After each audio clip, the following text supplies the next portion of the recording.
A lot of people have noticed that there seems to be, at least online, which I guess is a reflection of the world, this increase in conservative men and leftist women. What is that? Well, actually, I want to ask you about that because I'm kind of fascinated by it because Dennis Prager was like all in on the sexual revolution in terms of what he was talking about and at that stage in his life. But you can see, you've mentioned sort of this idea of men simping to women. Is that the right word? Yeah, I'd be happy to express that because I feel like whenever I do, everyone misunderstands me. So to say it to a woman and you mirror it back to me would be helpful. Right. But I think the bigger question that I'm really interested in, anyway, you explain that concept first. I said it within the context of marriage. Okay. Yeah. Right. So you begin with this idea. Mm-hmm. Happy wife, happy life mm-hmm. is a thing that people say about immature, bratty women in a mm-hmm. way. It's like I need to placate her so my life doesn't become hell. Yeah. That's kind of what it's saying, right? And so when I said that men can simp for their wives, what I meant by that is they can be overly submissive and passive, whatever it takes for them to win her affection, even if her physical affection. Yeah. In other words, if I rock the boat, I might not get sex. Right. Yeah.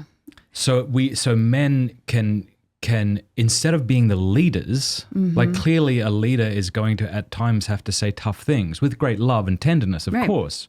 Right. But if the man is weak and wants only like sexual pleasure, that's his highest goal, and it's not leading his family to heaven. Right.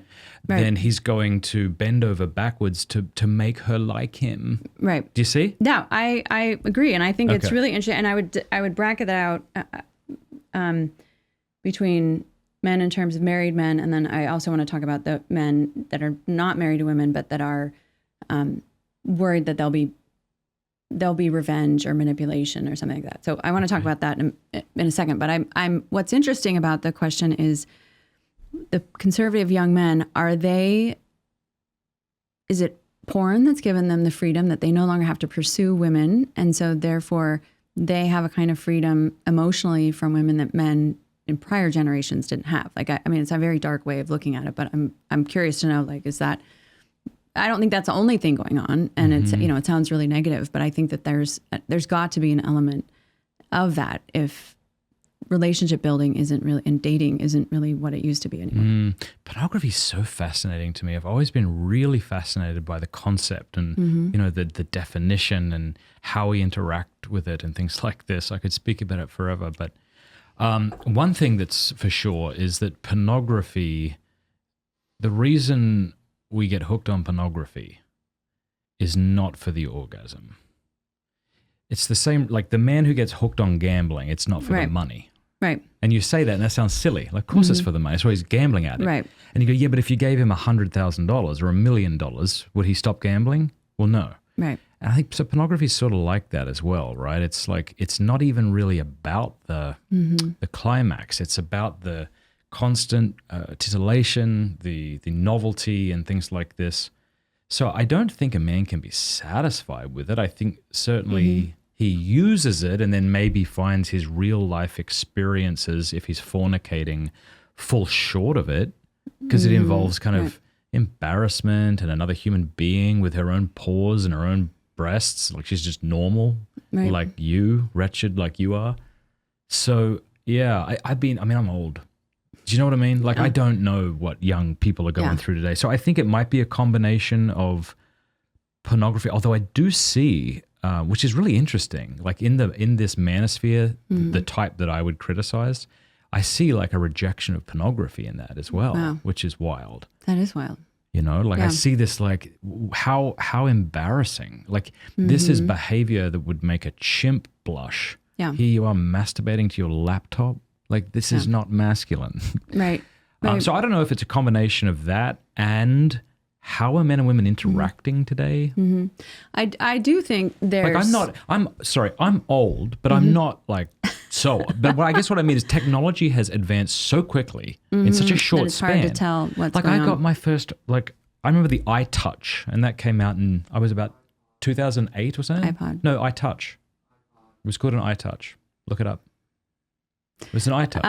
And it came out, obviously there was the iPod, but then the iTouch came out, which was this without the phone, right? And look it up. I want you to know that I'm right.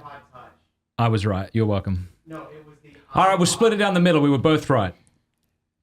And getting him ready for marriage. Yeah. So you know, like, I don't know, like how did I meet people? Like, I'm 41. I met people at parties. I met, you know. So I can't imagine what it's like where your first sexual experience is pornography, and then you're also kind of looking at each other on Facebook, and oh God. I don't get it. Josiah, did you want to weigh in on it? Josiah, do you have a mic out there? No, but I can come in there. Yeah, you want to come in here and... Weigh in. What's the question? The question is what's going on with young men, conservative young men. And I will say, and this actually is an important thing to talk about, feminism is like, people are done with it. Like there's a few sections where it's a last holdout, but for the most part, other than like, it's pretty much contained by boomer women, Gen X women, and all the younger women that I meet. I mean, especially Catholic women don't really want anything to do with it. So it's been an interesting thing to see. So the question is like, what's going on with young men that's causing them to go to the manosphere? No. The question is, why are young men becoming more conservative? Oh, that's because... And does it have anything to do with the fact that they don't need women the way, or their relationships aren't built the way that they used to be, where they're dating and they have to be more amiable? I think it's actually the opposite. I think that what's happening is, so what you're saying is that it's the boomer women and the Gen Xers and like the elder millennials, women who are still hanging on to feminism, and they're hanging on to specifically and increasingly the man-hating version of feminism because they need to for... like as it dies out among younger women, especially younger women, the ones they really want, the ones who aren't likely to buy into it, don't buy into it. It becomes more man-hating.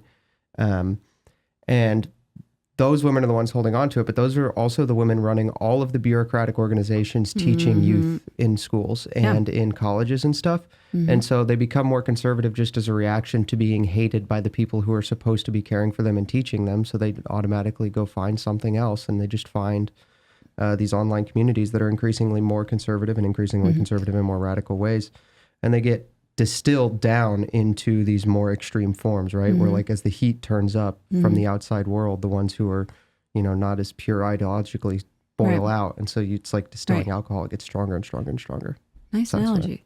So that actually gives me a lot more hope, because I think I was looking at a very cynical point of view. But one of the things that I've seen is just how much those women have controlled everything. And so it's really heartening to hear that something else is breaking in and forming opinions in a different way. I mean, it does end up being the manosphere stuff and the more extreme political stuff that's not great, but it is better than them being beaten down.